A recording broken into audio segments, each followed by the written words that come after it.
अध्याय 1। कुरुक्षेत्र के युद्ध स्थल में सैन्य निरीक्षण। धृतराष्ट्र उवाच। धर्मक्षेत्रे कुरुक्षेत्रे समवेता युयुत्सवः मामकाः पांडवाश्चैव किं कुर्वत संजय।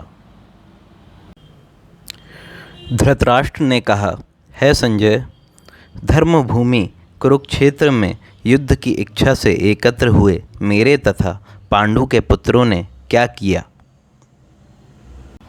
तात्पर्य: भगवद गीता एक बहुपठित आस्तिक विज्ञान है जो गीता महात्म्य में सार रूप में दिया हुआ है। इसमें यह उल्लेख है कि मनुष्य को चाहिए कि वह श्री कृष्ण के भक्त की सहायता से संवीक्षण करते हुए भगवद गीता का अध्ययन करे और सर्वार्थ प्रेरित व्याख्याओं के बिना उसे समझने का प्रयास करे। अर्जुन ने जिस प्रकार से साक्षात भगवान कृष्ण से गीता सुनी और उसका उपदेश ग्रहण किया, इस प्रकार की स्पष्ट अनुभूति का उदाहरण भगवद गीता में ही है। यदि उसी गुरु परंपरा से निजी स्वार्थ से प्रेरित हुए बिना किसी को भगवद गीता समझने का सौभाग्य प्राप्त हो तो वह समस्त वैदिक ज्ञान तथा विश्व के समस्त शास्त्रों के अध्ययन को पीछे छोड़ देता है। पाठक को भगवद गीता में न केवल अन्य शास्त्रों की सारी बातें मिलेंगी, अपितु ऐसी बातें भी मिलेंगी जो अन्यत्र कहीं उपलब्ध नहीं हैं। यही गीता का विशिष्ट मानदंड है। स्वयं भगवान श्री कृष्ण द्वारा साक्षात उच्चारित होने के कारण यह पूर्ण आस्तिक विज्ञान है।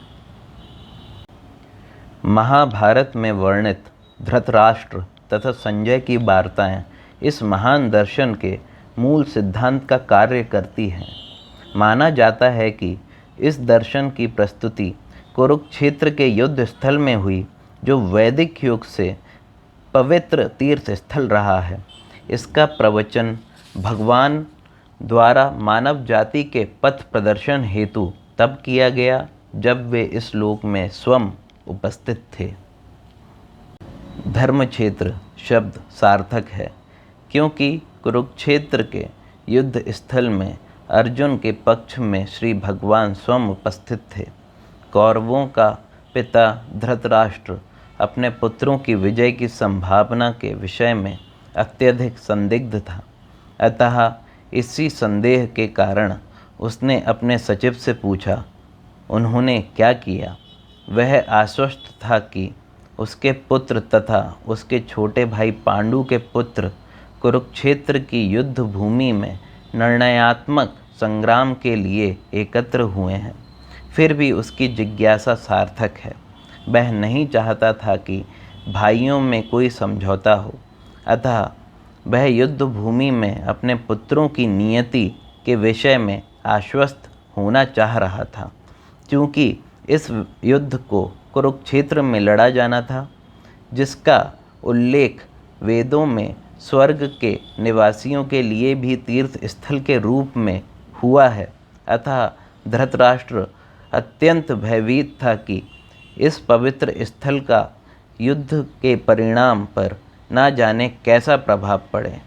उसे भली भांति ज्ञात था कि इसका प्रभाव अर्जुन तथा पांडु के अन्य पुत्रों पर अत्यंत अनुकूल पड़ेगा, क्योंकि स्वभाव से वे सभी पुण्यात्मा थे। संजय श्री व्यास का शिष्य था, अतः उसकी कृपा से संजय धृतराष्ट्र के कक्ष में बैठे बैठे कुरुक्षेत्र के युद्ध स्थल का दर्शन कर सकता था। इसलिए धृतराष्ट्र ने उससे युद्ध स्थल की स्थिति के विषय में पूछा।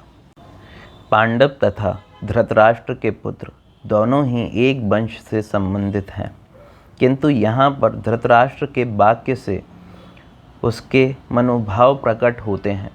उसने जानबूझकर अपने पुत्रों को कुरु कहा और पांडु के पुत्रों को वंश के उत्तराधिकार से विलग कर दिया। इस तरह पांडु के पुत्रों अर्थात उनके भतीजों के साथ धृतराष्ट्र की विशिष्ट मनः स्थिति समझी जा सकती है।